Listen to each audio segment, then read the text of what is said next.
The Static Symphony, a story of betrayal, revenge, and redemption. Part 1. The Bond. Eleanor Graves was a child who listened to patterns. While other children hummed along to nursery rhymes, Eleanor pressed her ear against the humming refrigerator in her family's cramped apartment and tried to decipher the rhythm inside.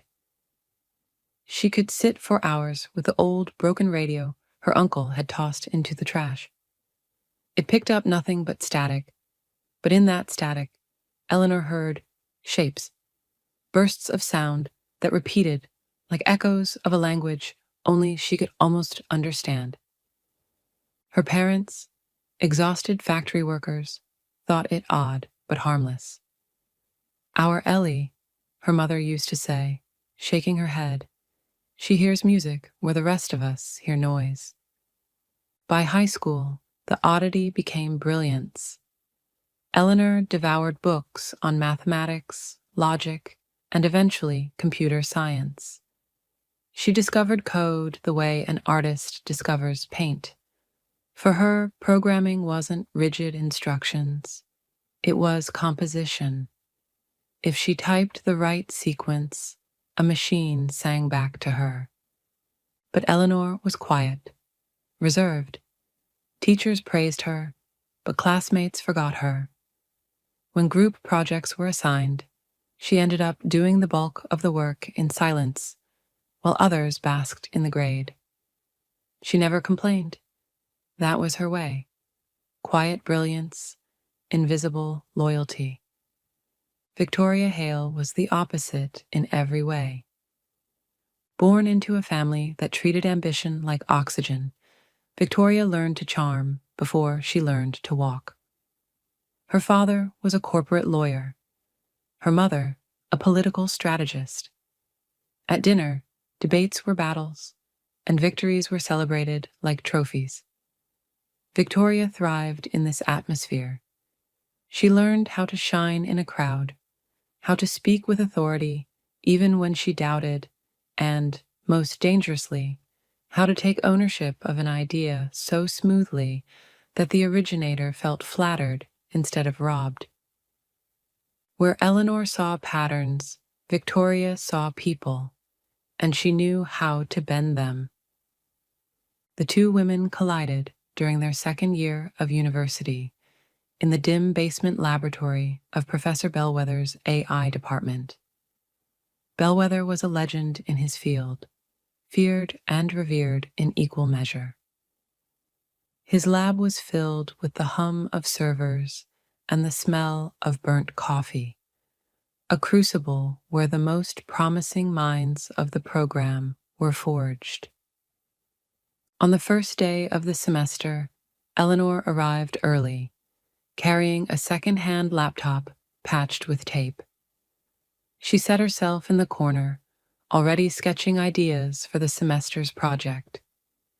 Victoria breezed in late, wearing confidence like a tailored coat, and announced to the room that she was certain whoever worked with her would get an automatic A. Bellwether paired them anyway. The first weeks were awkward. Eleanor typed furiously, head bent close to the screen, muttering to herself.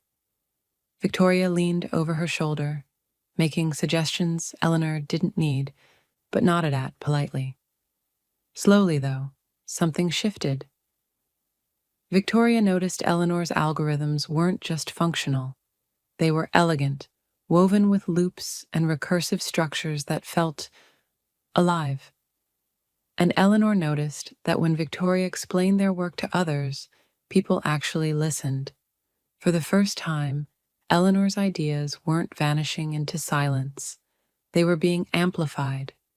By mid-semester, the two were inseparable. They built something extraordinary, an early model of a self-learning AI that didn't just process commands, but adapted to intent.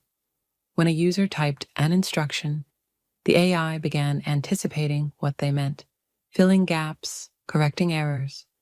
It was primitive compared to what would come later, but at the time, it was revolutionary.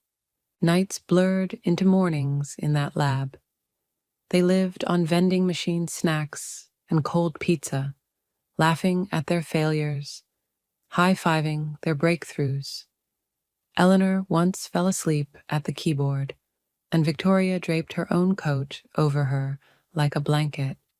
Victoria once cried in frustration when their prototype crashed hours before a demo, and Eleanor quietly rebuilt the corrupted files from memory while murmuring, "Don't worry, we've got this." And one night, after a breakthrough that left them both giddy and breathless, they swore an oath. Sitting on the floor of the lab, empty soda cans scattered around them, Victoria raised her hand. "This is ours," she said. "Whatever happens. No professors, no companies, no families. Just us. Always us." Eleanor, exhausted but glowing, raised her hand too. "Always us." They sealed it with a handshake. An oath forged in ambition, in sleepless nights, in the belief that loyalty was stronger than the world waiting to claim them. At the time, Eleanor believed it. She believed it with her whole heart. That bond carried them through graduation. And when Vance Tech came calling, both women answered. Vance Tech wasn't just a company. To young engineers, it was Olympus, a mountaintop where the future was being built. Its headquarters gleamed like glass and steel carved from ambition itself. And at its peak sat Victor Moretti. Moretti was a man of contradictions, visionary yet ruthless, charismatic yet cold. He prowled the halls like a general inspecting troops, and when he fixed his piercing gaze on you, you either crumbled or rose higher than you'd thought possible. To Eleanor, he was intoxicating. For once, here was someone who saw her talent not as eccentricity, but as genius. He pushed her, demanded more, praised sparingly but meaningfully. To Victoria, he was opportunity incarnate. She mirrored his language, matched his ambition, and quickly earned his trust in boardrooms Eleanor never stepped into. At first, they thrived together. Eleanor built. Victoria presented. Eleanor composed algorithms. Victoria turned them into stories that dazzled investors. It worked for a while. But beneath the surface, the oath from Bellwether's basement began to strain. The first crack appeared in a boardroom on the 27th floor. Eleanor had worked for weeks on a new predictive model, one that could revolutionize Vance Tech's recommendation systems. She hadn't cared about recognition. She only wanted to see it succeed. But when the time came to present, she found herself in the audience, watching Victoria at the front. Victoria's voice rang clear. She explained the breakthrough, simplified the complex math into sleek metaphors. The executives were riveted. Applause thundered at the end. Victor Moretti nodded his approval, and Eleanor sat there, hands folded tightly in her lap. Her name never once mentioned. When she confronted Victoria afterward, her friend waved it off with a smile. "Ellie, you hate presenting. You freeze up. This way, the idea gets the attention it deserves. And you and I, we're a team. Your win is my win, right?" Eleanor wanted to argue. The words burned in her throat. But Victoria was already laughing, already moving on. And Eleanor, loyal as always, swallowed the pain. It was just a small fracture then, but fractures, under pressure, become fault lines. Part 2. The Rise. Tech was a machine, and like all machines, it had many moving parts: engineers, analysts, project managers, marketers, all grinding away in pursuit of innovation. But at its heart, at the gleaming top of its hierarchy, was the Research and Development Division. That was where the future was written, line by line, in code and circuitry. For Eleanor Graves, it was heaven. For Victoria Hale, it was only the beginning. Eleanor quickly carved out a reputation within the company's labs. She wasn't flashy, and she rarely spoke in meetings unless called upon, but her work spoke for her. Algorithms flowed from her fingertips with an elegance that startled even her peers. When someone hit a wall, it was Eleanor who quietly rewrote a function and made the impossible look effortless. Her cubicle was always the same: a clutter of notebooks filled with sketches of logic trees, a half-empty coffee mug, and a small, battered radio she kept on the desk. It never worked properly, just a faint hiss of static. But sometimes, when projects grew overwhelming, Eleanor would switch it on and let the noise wash over her. She claimed it helped her think. Her colleagues whispered about her: brilliant but strange, too intense, doesn't play the politics. But they couldn't deny her value. Victoria, on the other hand, didn't just thrive in the labs. She ascended beyond them. Within months of joining, she was presenting to the executive board. She organized team outings, charmed clients at corporate dinners, and spoke at conferences with an ease that left audiences spellbound. If Eleanor was the hidden engine, Victoria was the shining hood ornament, gleaming, visible, indispensable to the company's image. Victor Moretti noticed. He always noticed.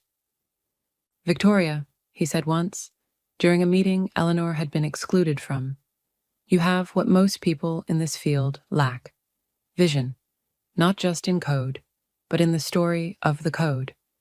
The market doesn't buy algorithms, it buys futures, and you sell them better than anyone."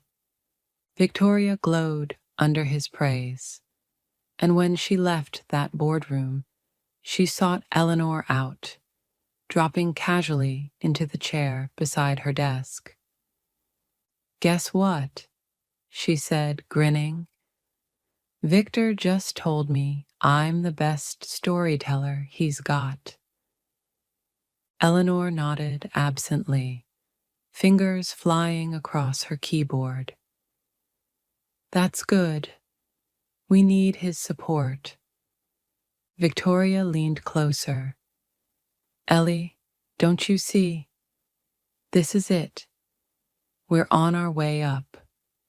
Together. Together." The word still meant something to Eleanor, so she smiled, even as a small ache tugged at her chest. But as the months rolled into years, the cracks deepened.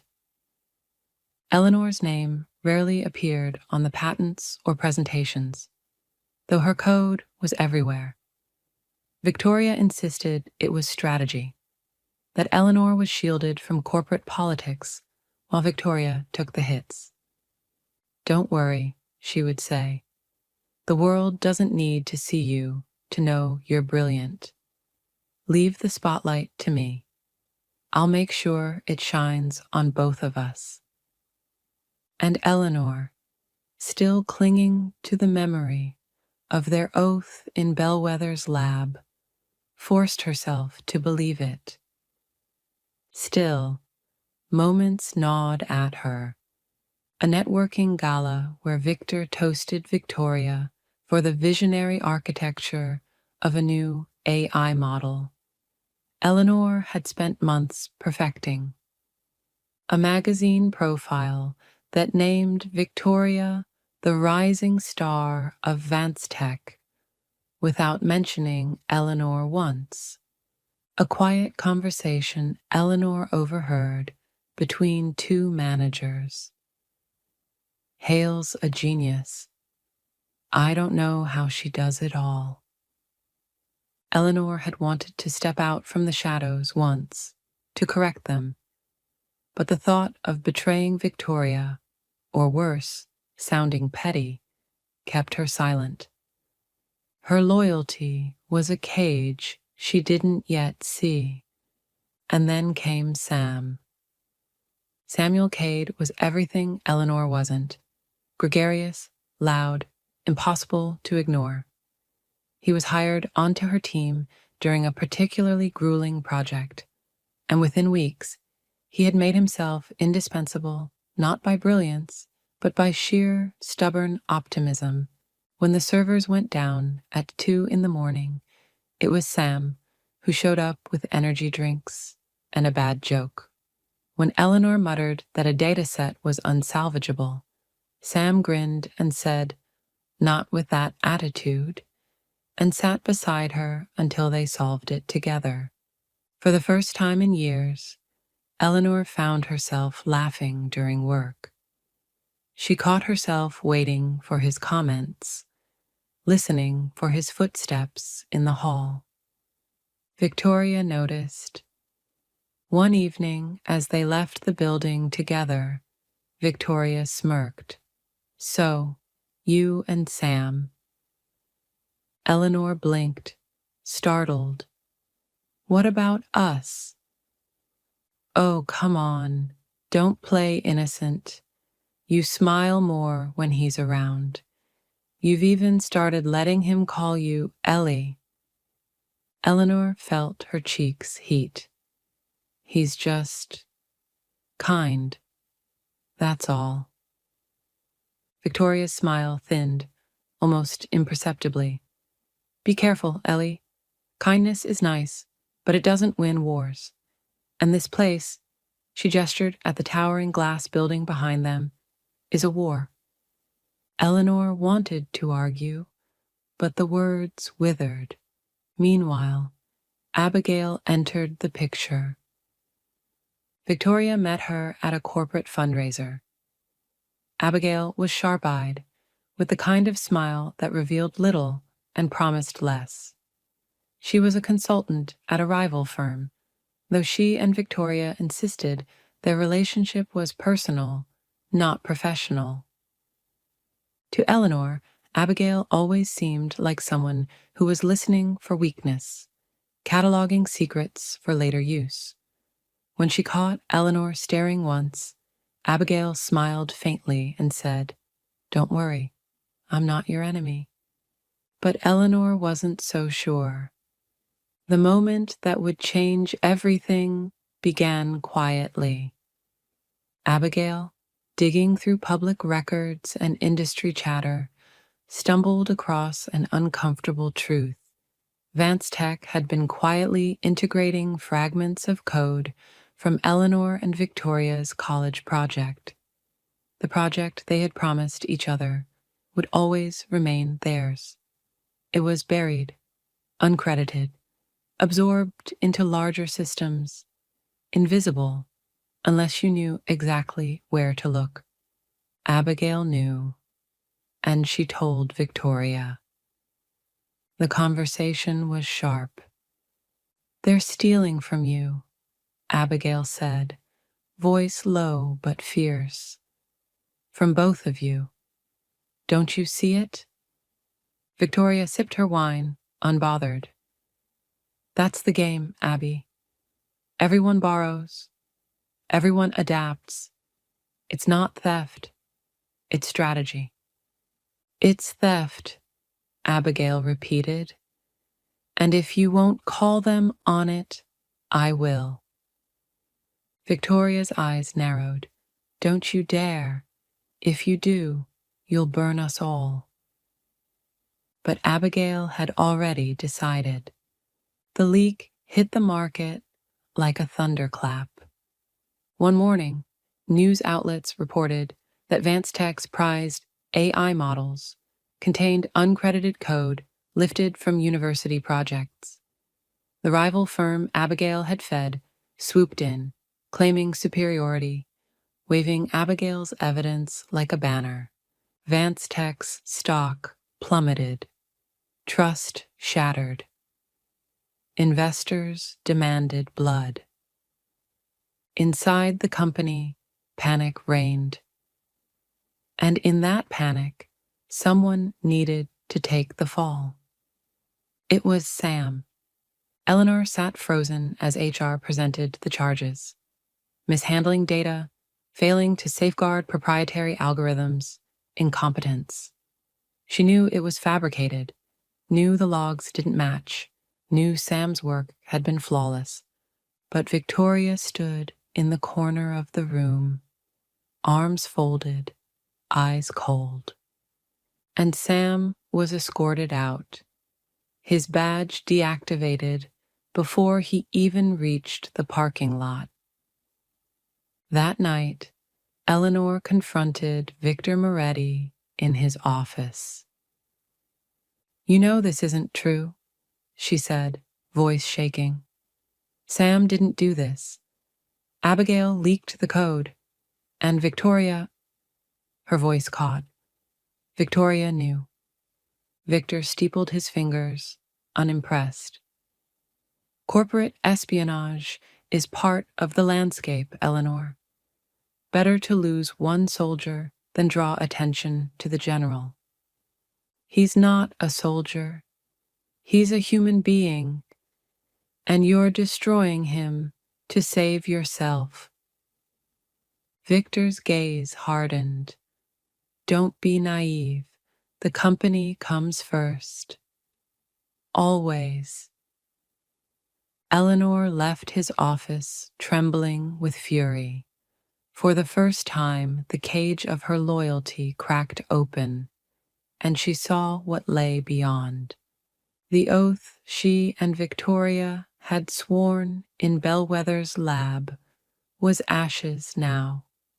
Something inside Eleanor broke, and something else, something darker, began to take its place. Part 3. The Fracture.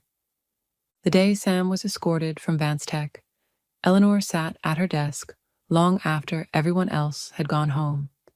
The office, usually a hive of voices and keystrokes, was silent now, empty cubicles staring back at her like abandoned shells. Sam's chair was already gone, rolled away by facilities with bureaucratic efficiency. His mug, a chipped ceramic thing with keep coding and carry on written across it, had been boxed up. His whiteboard, where he scribbled jokes alongside formulas, had been wiped clean. It was as if he had never existed. Eleanor sat there, staring at the void he left behind, hands trembling over her keyboard. She thought of the way his laugh echoed across the lab when he teased her about being too serious. She thought of how he always stayed late, not because he had to, but because he hated seeing her work alone.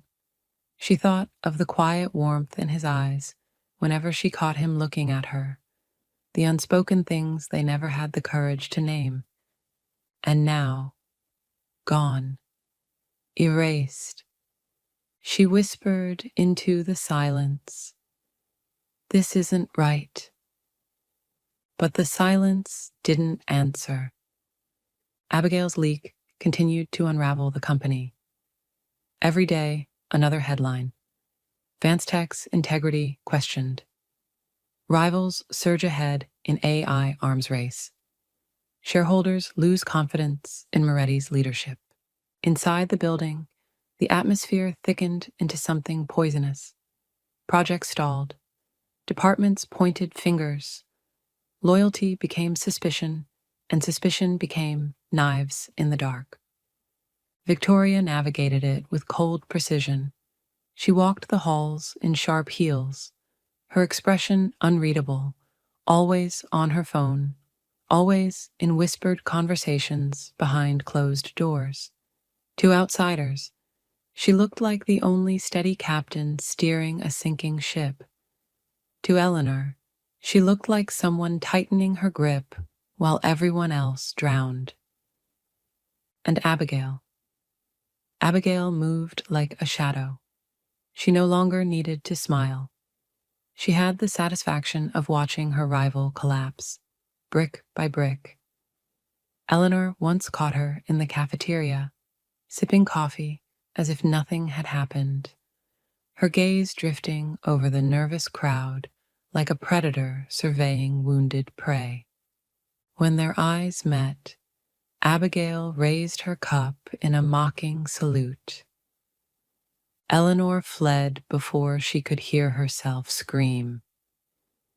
The confrontation with Victor Moretti should have been the breaking point, but it was only the beginning. His words replayed in Eleanor's mind on an endless loop. Better to lose one soldier than draw attention to the general. She stopped sleeping. When she closed her eyes, she saw Sam's badge being deactivated, the hollow look in his eyes as security walked him out. She saw Victoria standing silent, arms folded, allowing it to happen. She saw Abigail smirking in the shadows. Guilt gnawed at her. Rage burned in her chest. But worst of all was the helplessness. For weeks, she stumbled through her days like a ghost. Her work slipped. She missed deadlines. She forgot meetings. Victor, once so eager to praise her, began to look at her with irritation. Unreliable, distracted, weak. Her colleagues whispered louder now. She's not the same. She's cracking. They were right. It was one night, long after midnight, that the fracture widened into something irreversible. Eleanor sat in her apartment, staring at her old radio, the one she had kept since childhood, still whispering static into the dark. The sound filled the silence, a jagged comfort. She thought about how, as a girl, she used to imagine the static was a secret code waiting to be deciphered. Now she wondered if it was trying to speak to her again. Her laptop sat open on the table, cursor blinking in an empty terminal window. She hadn't planned to do anything. She just wanted to type, to feel the familiar rhythm of her fingers on keys. But as she sat there, something inside her shifted. She remembered the skills she had buried years ago, the ability to slip past firewalls, to bend systems to her will. She had promised herself she'd never use them again, that she would build rather than break. But promises meant nothing anymore. Her hands moved almost without her. A VPN here, a spoofed credential there, a backdoor that Vance Tech's overconfident engineers had left wide open. It was too easy. Like sliding back into a language she hadn't spoken in years, but never truly forgotten. Within hours, she was inside. The first night, she only looked. She sifted through logs, email chains, security reports. She saw how quickly they had pinned the blame on Sam, how Victoria had signed off on the internal memo recommending his termination, how Abigail's name was scrubbed from any mention of the leak. Her stomach churned. She closed the laptop and sat in the dark, hands shaking. The second night, she copied files.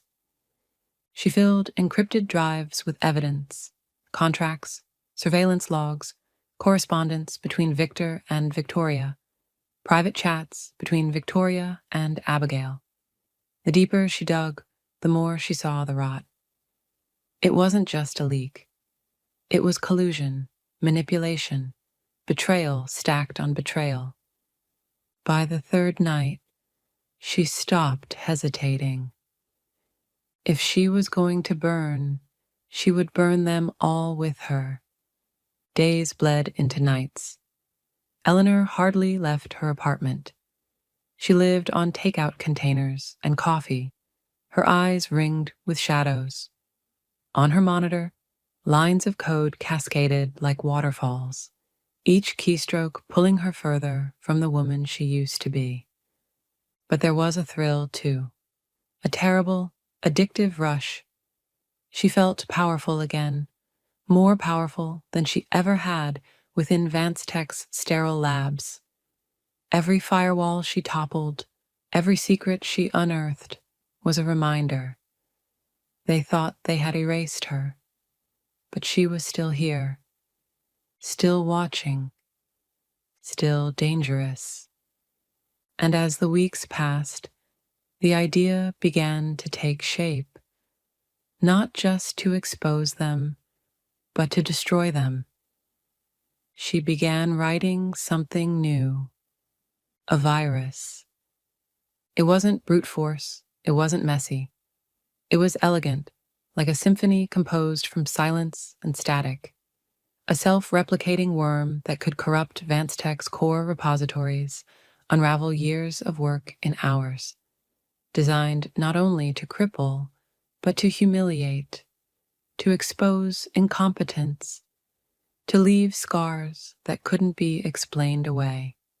She whispered to herself as she wrote, words tumbling in feverish fragments. Because someone needs to pay, because betrayal has a cost, because silence isn't loyalty, it's complicity. Her fingers flew faster. The static on the radio hissed louder, as if in applause. By the time dawn broke, she had named it. The Static Symphony. The fracture was complete now. Eleanor Graves was no longer the loyal partner, the quiet genius in the shadows. She was something else.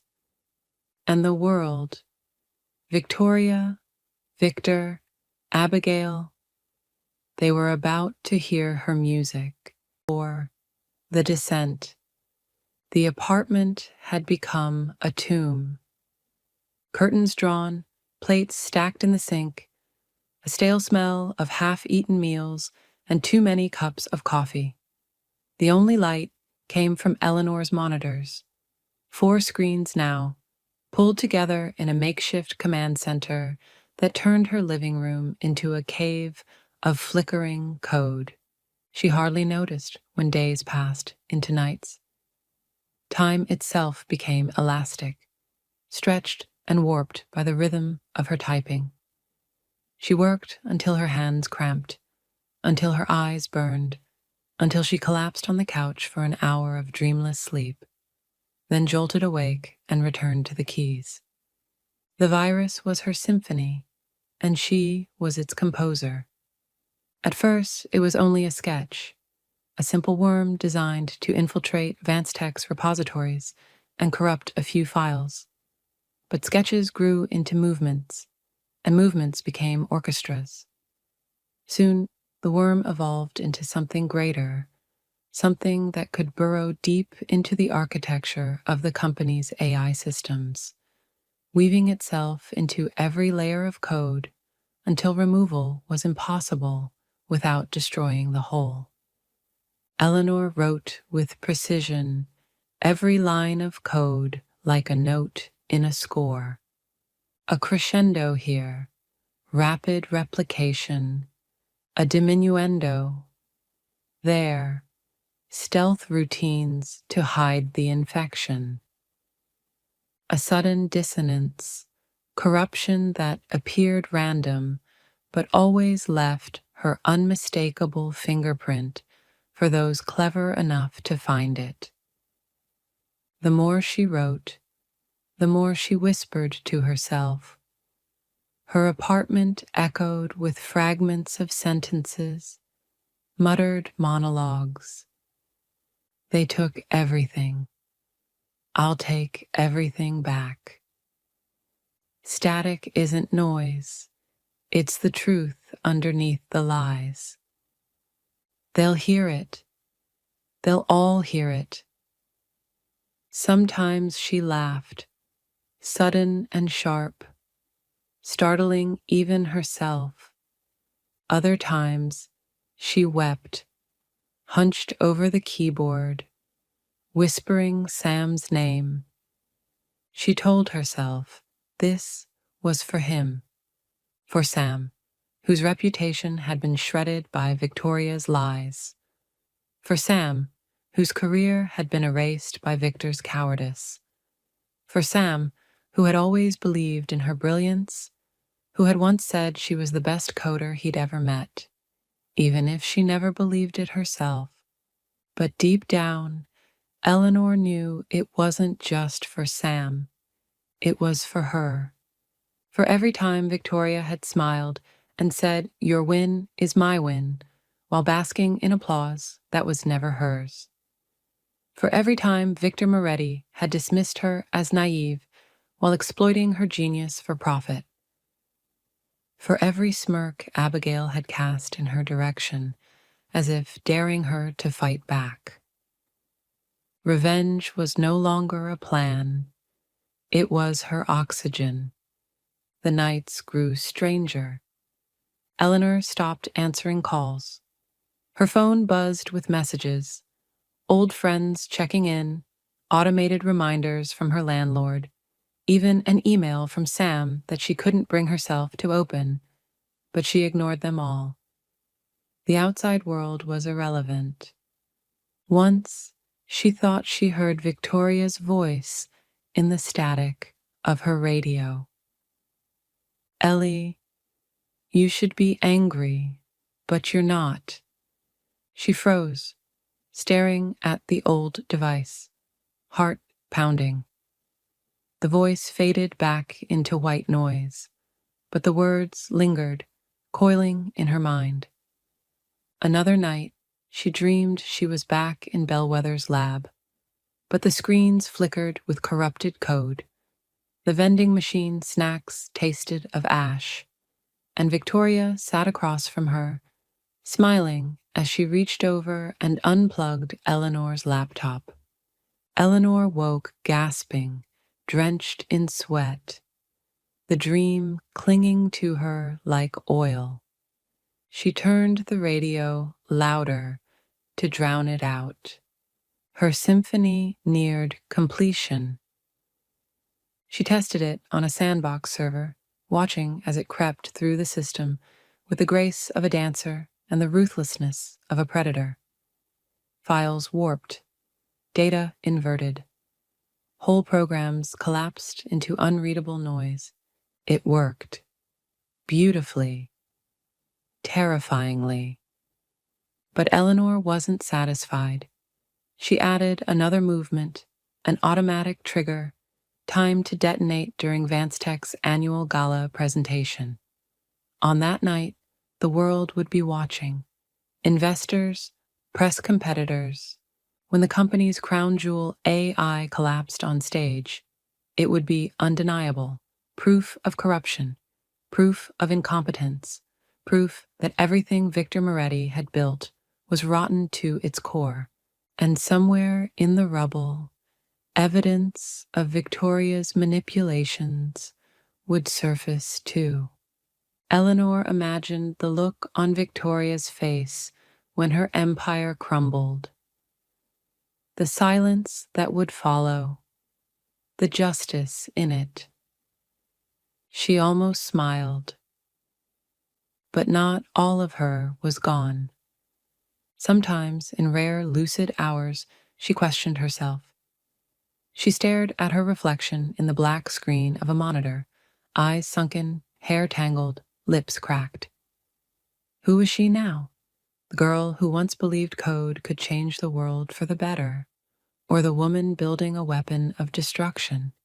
Her hands would hover over the keyboard, trembling as doubt gnawed at her. Then she would remember Sam's empty chair, Victor's cold dismissal, Victoria's smile as Sam was ruined, and the doubt would vanish.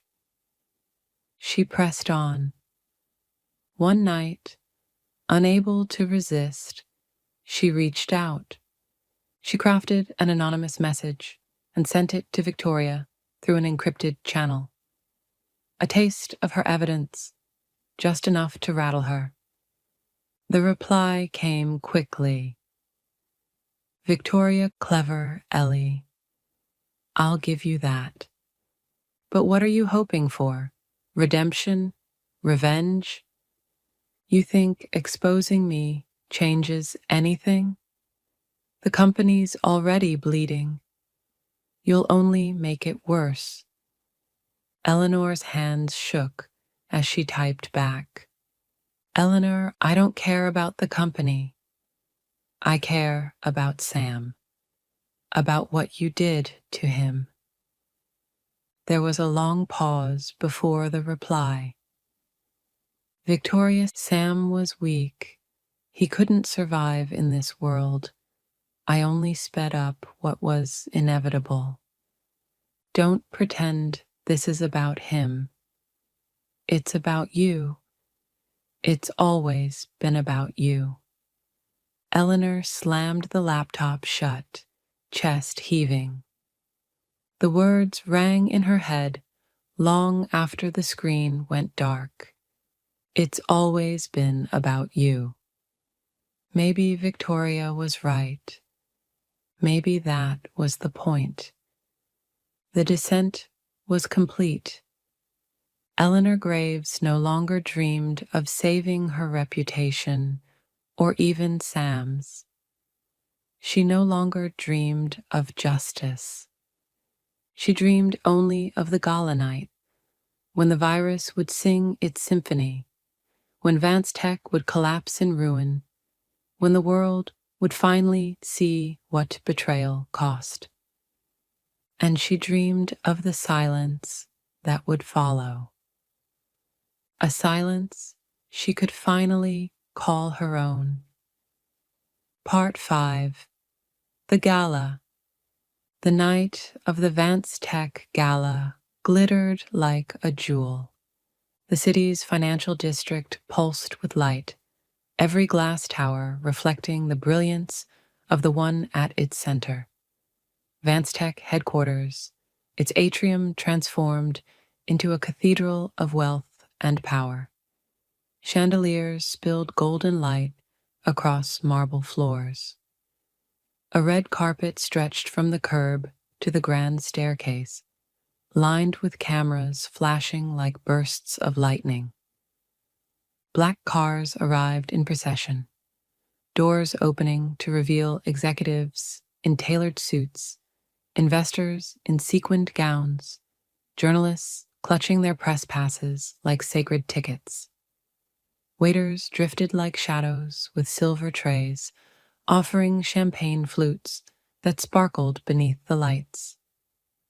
It was not just a corporate party, it was a coronation. Victor Moretti had spent weeks crafting this night. The gala was to be a spectacle, a declaration to the world that Vance Tech was unshaken by rumors, unbroken by leaks, untouchable in its dominance. At the climax of the evening, they would unveil the latest evolution of their AI platform, a model years ahead of the competition. Sleek, flawless, unstoppable. The future would be written here, or so they believed. Eleanor watched it all from the darkness of her apartment. On her monitors, live streams poured in, journalists broadcasting from the red carpet, influencers posting glowing pre-event commentary, Vance Tech's own polished feed showcasing the grandeur of the atrium. She sat hunched over her keyboard, pale in the glow of her screens, the old radio hissing faintly beside her. A single command window blinked, waiting. Her fingers hovered above the keys, trembling. This was it. She thought of Sam, of his empty chair, of his name dragged through the mud. She thought of Victoria, standing on that stage in a glittering gown, smiling as if betrayal were an art form. She thought of Victor Moretti, shaking hands, laughing for the cameras, the empire builder who would sacrifice anyone to save himself. And she thought of herself, the girl who once believed in loyalty, who once built code to bring people together, not tear them apart. Her throat tightened. For one moment, she faltered. Then she pressed the key. Inside the gala, the presentation began. Victor took the stage first, all confidence and charisma, his voice booming through the hall. He spoke of resilience, of vision, of the unstoppable march of progress. The audience applauded, eager, hungry. Then Victoria appeared. She looked radiant in deep crimson, commanding attention as she strode to the podium. Her voice was smooth as silk, her words threaded with precision. She introduced the crown jewel, Vance Tech's new AI. On the massive screen behind her, the interface came alive. Algorithms spun in graceful arcs, visualizations blooming like galaxies. The audience gasped, dazzled, and then a flicker. A pause so brief it seemed like nothing at all. The visualization stuttered, caught in a loop, then corrected itself. Victoria pressed on, unflustered. What you see here is the culmination of years of... The screen glitched again. This time, a sharp crackle of static bled through the audio system. The galaxy visualization warped, folding in on itself, the elegant arcs collapsing into jagged, pulsing lines. Murmurs rippled through the crowd. Victor frowned. Technicians backstage scrambled, whispering frantically into headsets. Victoria cleared her throat, her smile tightening. As I was saying, our breakthrough. The screen convulsed, data shattered into nonsense. Rows of corrupted text scrolled by, characters replacing themselves in rapid succession until they formed a single phrase, repeated over and over. Silence speaks louder. Gasps filled the hall. Reporters shot to their feet. Cameras zoomed in. On Eleanor's monitors, she leaned forward, whispering, "They hear it. They finally hear it." The virus bloomed across Vance Tech's systems. Databases collapsed into static. Prototypes locked and rebooted endlessly, their code gutted from the inside. Servers screeched with error logs, pouring in faster than they could be written. The technicians backstage shouted into radios, "We've lost the core repository.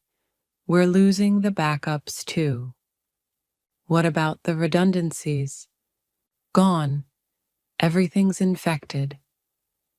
Victor stormed toward them, fury etched into every line of his face. Fix it, now. But there was no fixing this. On stage, Victoria's mask cracked. She stared at the screen, horror flickering across her eyes for the first time. The corrupted data writhed behind her, lines of Eleanor's virus forming patterns too precise to be random. She recognized it. She knew. Eleanor. The name ghosted through her mind, a whisper of the oath they had once sworn in Bellwether's lab. Always us. And now it was Eleanor's voice in the static, dismantling everything. Victoria's hand tightened on the podium. For the first time in years, she felt powerless. The gala descended into chaos. Investors shouted, some storming out, others pulling out their phones, already calling their brokers. Reporters surged forward, cameras flashing, voices demanding answers. Security tried to contain the scene, but the panic was spreading like wildfire.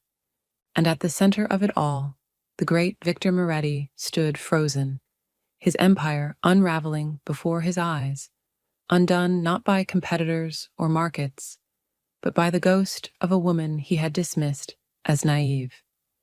Back in her apartment, Eleanor sat still, staring at the screens. The virus had worked perfectly. Her symphony was playing out exactly as she had written it. Every crash, every cascade, every final note echoing through the servers like applause. She thought she would feel triumph, vindication. Instead, she felt hollow. The static from her radio filled the silence, a hiss that seemed almost mocking now. She pressed her palms to her eyes, whispering, "What have I done?" But the world didn't wait for her to answer. Because even as Vance Tech's systems fell apart, the forensic teams were already working, already tracing, already finding the fingerprint she had left behind, the unique rhythm of her code, the unmistakable signature of Eleanor Graves. The virus had destroyed Vance Tech's facade, but it had also unmasked its composer. Part 6. The Reckoning. Morning broke gray and heavy over the city, but Eleanor didn't see it. She sat slumped in her chair, her monitors still alive with fragments of corrupted code, the virus spreading like wildfire through systems she no longer bothered to watch. The apartment smelled of burnt electronics and cold coffee. The gala had ended in disaster, exactly as she'd planned. Vance Tech humiliated. Victor exposed as weak. Victoria stripped of her mask before the world. And yet, Eleanor felt nothing.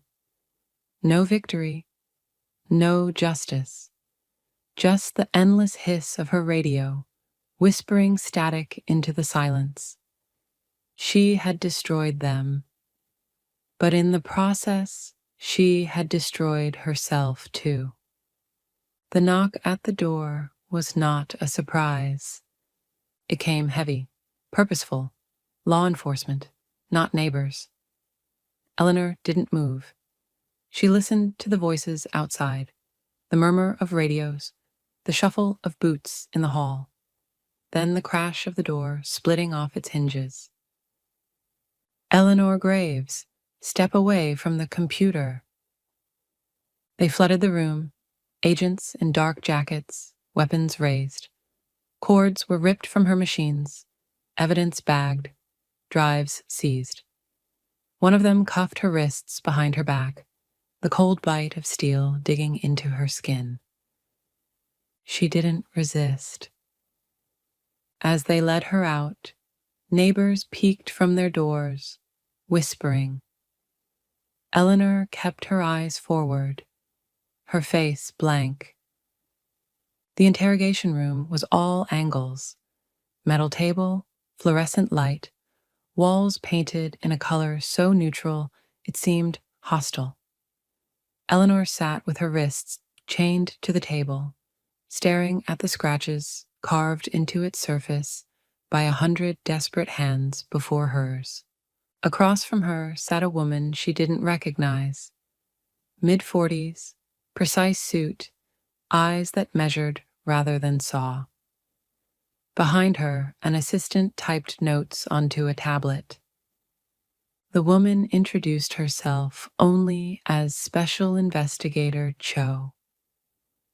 Eleanor Graves, she said evenly, flipping open a folder.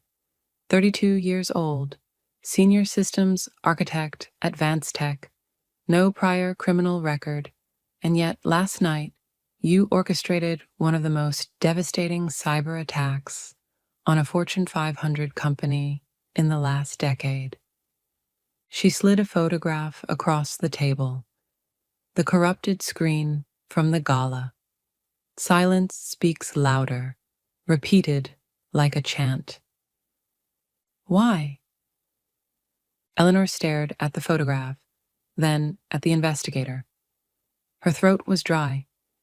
She wanted to tell her everything. About Sam, about Victoria, about Abigail, about the oath in Bellwether's lab and the betrayal that followed. But instead, she said nothing. The investigator leaned forward. We traced the virus signature. The code is unique. Recursive loops, redundant logic trees, your style all over it. We've got timestamps, access logs. You didn't even try to cover your tracks. A faint smile tugged at Eleanor's lips. Maybe I wanted you to find me. Victoria entered the narrative again like a storm. In the days after the gala, she had positioned herself not as a conspirator, but as a savior. She claimed she had suspected Eleanor for weeks, that she had gathered evidence, that she had tried to warn Victor Moretti of Eleanor's instability. She was always brilliant, Victoria told investigators, but unstable, obsessed. You could see it coming if you looked close enough. And they believed her. Why wouldn't they? Victoria had charm, authority, poise. She spoke with certainty, while Eleanor sat in silence, chained and hollow-eyed. To the world, the story became simple. Eleanor Graves, once a promising genius, had snapped under pressure and destroyed her own company in a fit of rage. It was almost too neat. But then the cracks appeared. A junior analyst, just a kid, really, no more than 24, was tasked with combing through the forensic evidence. He expected to find Eleanor's code everywhere, sloppy and obvious. And he did. But he also found something else. Buried deep in the logs were anomalies, files accessed before the virus detonated, communications scrubbed at suspicious times, discrepancies between when Victoria claimed to have discovered Abigail's leak and when she had actually used the information to her advantage. The analyst brought it up to his superior, who waved it off. Focus on Eleanor. The case is clear-cut, but the analyst couldn't let it go. He dug deeper, piecing together a picture that didn't fit the official story. And slowly, he began to see the outline of another betrayal. Back in the interrogation room, Eleanor began to sense the shift. Investigator Cho pressed harder, demanding confessions, but Eleanor gave only fragments, little details, breadcrumbs. She spoke of logs that hadn't been examined yet, of inconsistencies in Victoria's testimony, of subtle fingerprints Abigail had left in places most analysts wouldn't think to look. She spoke just enough to plant doubt, just enough to slow the machine grinding her toward conviction. Cho narrowed her eyes. Are you admitting you weren't the only one involved? Eleanor tilted her head, her voice barely above a whisper. I'm saying you're not looking at the whole picture. You're seeing the music, but not the silence between the notes. It was cryptic, frustrating, but it was enough. Meanwhile, Victor Moretti's empire collapsed around him. Investors fled, lawsuits mounted. The board whispered of his removal. He had built VanceTech into a fortress, but one woman with a laptop had torn it down in a single night. Victor sat alone in his office, glass of whiskey in hand, staring at the city skyline. He thought of Eleanor, the quiet genius he had dismissed as naive. He thought of Victoria, the protégé who had charmed him, who had assured him she could hold the line. And for the first time, Victor wondered if he had been the fool all along. For Eleanor, the reckoning was not just about handcuffs and accusations. It was about facing the truth. She had wanted revenge, and she had taken it. But the cost was higher than she had ever imagined. She saw it now, in the way people looked at her, not as a victim of betrayal, not as a whistleblower, but as a criminal. And maybe they weren't wrong. Her symphony had played. The silence that followed was hers. But it was a silence heavy with consequence. Part 7. The Bargain. The days blurred in custody. Eleanor was moved from holding cells to sterile interview rooms, questioned by investigators who circled her like vultures over a carcass. They wanted a confession, a clean story, something they could tie up in a press release.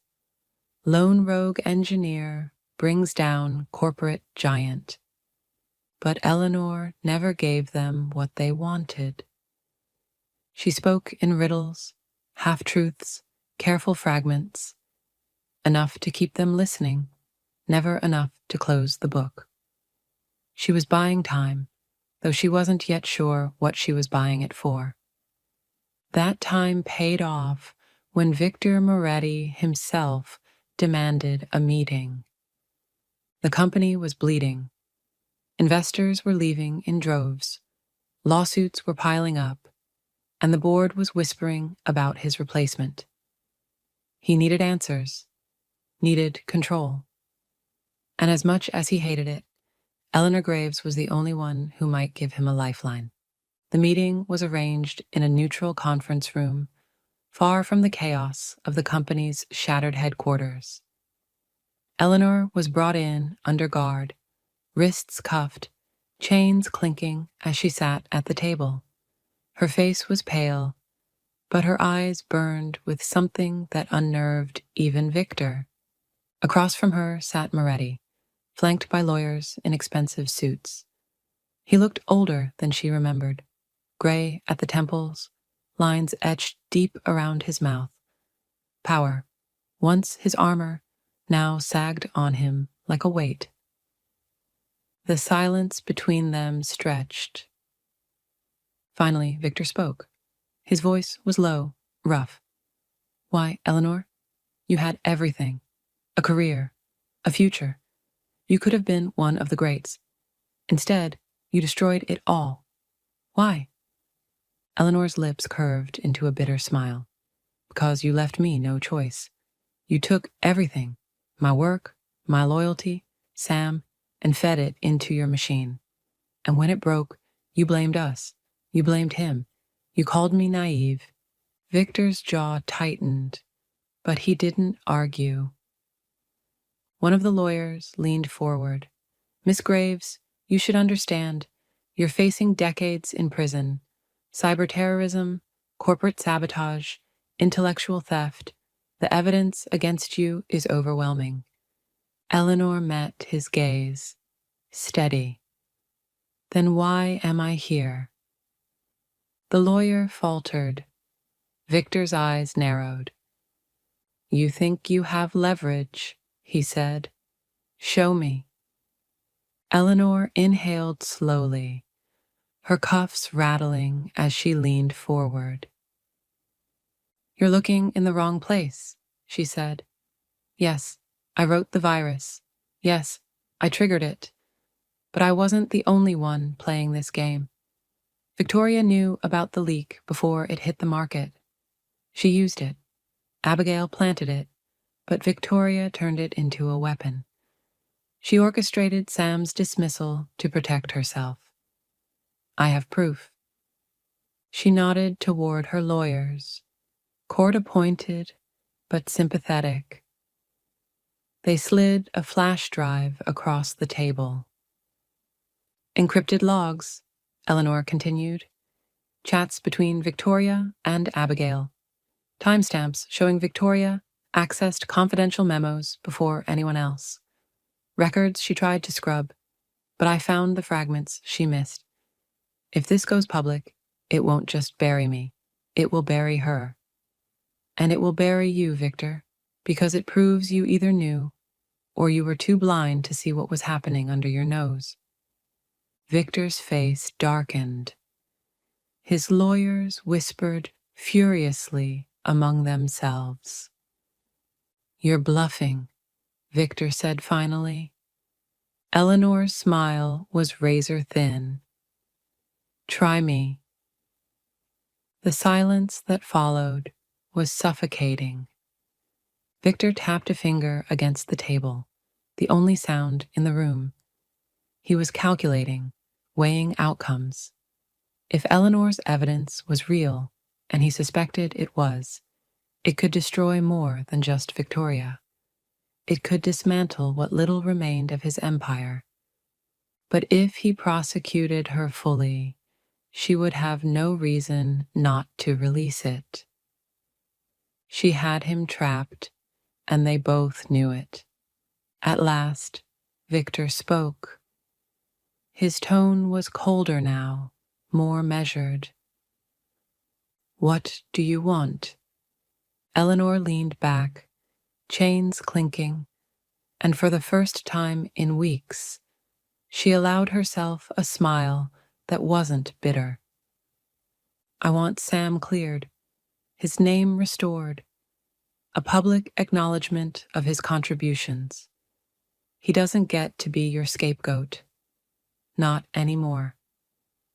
Victor frowned. And you? I want immunity, conditional.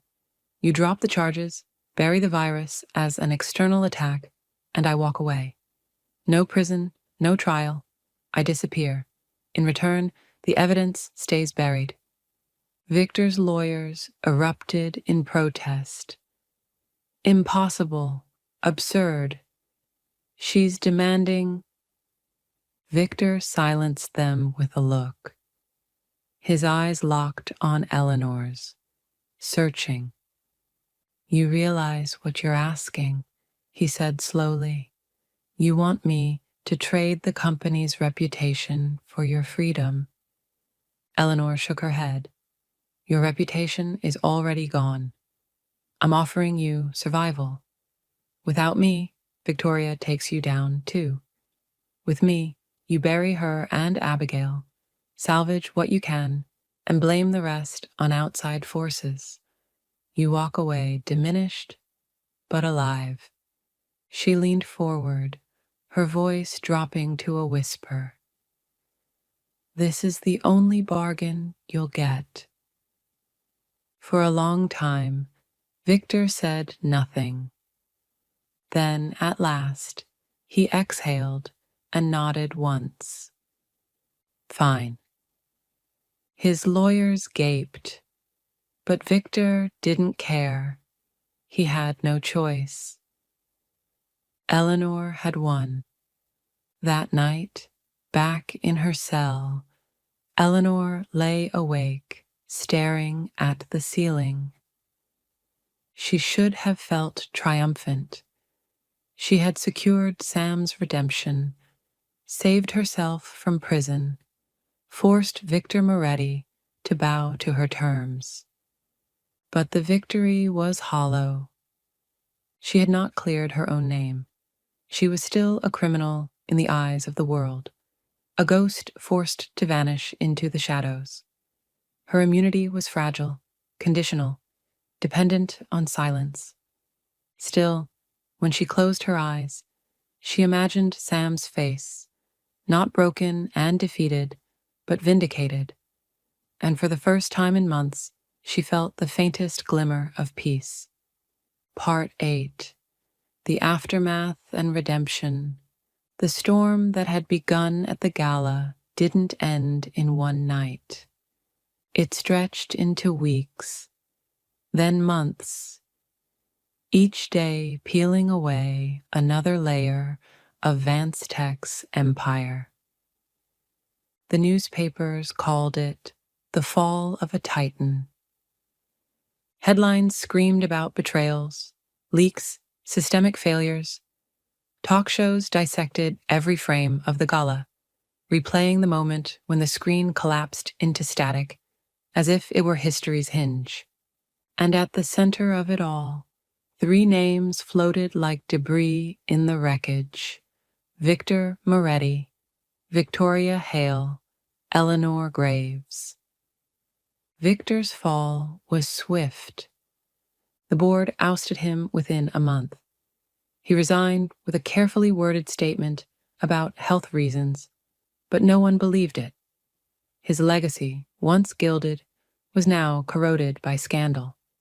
He retreated from public life, vanishing into the obscurity that powerful men find only when they are no longer useful. The empire he had built crumbled without him. Vance Tech survived in name only, carved up by rivals. Its patents sold off like salvage from a sinking ship. Victoria Hale's fall was slower, but far crueler.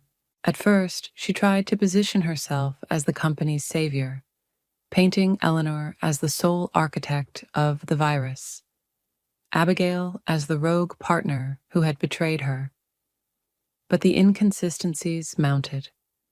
The junior analyst who had doubted her testimony uncovered proof that she had accessed sensitive files weeks before the leak became public. Old memos surfaced, implicating her in Sam's dismissal. And then, the final blow. Eleanor's encrypted logs quietly leaked through back channels. Proof of Victoria's collusion. The prosecutors descended. The press devoured her. Victoria, who once commanded boardrooms with a smile, now faced cameras as a defendant. Her name became synonymous with betrayal. Her career nothing but ash. Eleanor watched it unfold from the shadows, her face never mentioned, her name scrubbed from the headlines by the immunity deal. She felt no triumph, only the weight of an old promise broken beyond repair. Always us. Never again. Abigail did not fall. She vanished. One day she was in the news, photographed leaving a courthouse beside Victoria. The next, she was gone. No statements, no arrests, no trace. Some said she had fled overseas. Others whispered she had been absorbed into another rival firm, her ambition undiminished, her tactics sharpened. Eleanor suspected the latter. Abigail had always been a survivor. But it didn't matter anymore. Abigail was a ghost, and ghosts no longer frightened her. And Eleanor herself? She walked free. Technically, the immunity deal held. Her name was absent from official reports. The world saw Victoria as the villain, Abigail as the saboteur, Victor as the fallen king. Eleanor was a footnote at best, a shadow erased from the story. But freedom came with chains of its own. She could never return to Vance Tech. Her career in corporate AI was over. Every resume she might send would vanish into silence the moment someone whispered her name. She was a ghost in a digital world, her brilliance untouchable, her reputation toxic. At first, the silence was unbearable. She spent weeks in her apartment, the static of her radio filling the air like a companion. She thought about turning herself in, confessing everything, just to have her story heard. But slowly, a new path emerged. She turned back to the shadows, not as a saboteur this time, but as a guide. Through anonymous forums, encrypted channels, backdoors, only the desperate or the gifted could find, Eleanor began to reach out to young coders. Some were disillusioned, trapped in exploitative companies. Others were whistleblowers, unsure how to protect themselves. A few were like she once was, brilliant, loyal, blind to the knives pointed at their backs. She taught them, warned them, showed them how to protect their code, how to recognize manipulation, how to walk the razor's edge without falling. Her name never appeared. Her voice was never recorded. But in hushed circles, people spoke of a phantom mentor, a ghost who haunted the digital underground, saving others from the traps that had destroyed her. And for Eleanor, it was enough. Sam found her eventually, not through the news, not through Vance Tech, but through one of those encrypted channels she thought was untraceable.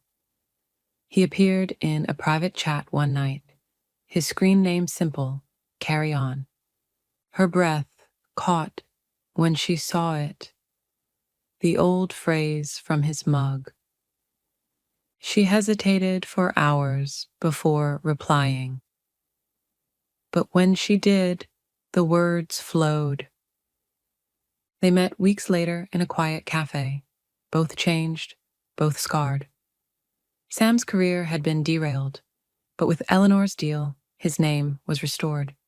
He had begun again elsewhere, rebuilding piece by piece. Their reunion was not easy. The shadow of betrayal lingered, the weight of silence heavy between them. But when he reached across the table and took her hand, Eleanor felt something stir, a fragile hope, the first in a long time. Perhaps redemption was not a single act. Perhaps it was something you built, piece by piece, with someone who still believed in you. One night, months later, Eleanor sat alone in her apartment, the radio hissing softly at her side. She turned the dial, static filling the room, but this time it didn't sound like noise. It sounded like music. Her symphony was over. The silence that followed was hers. And for the first time, it felt like peace.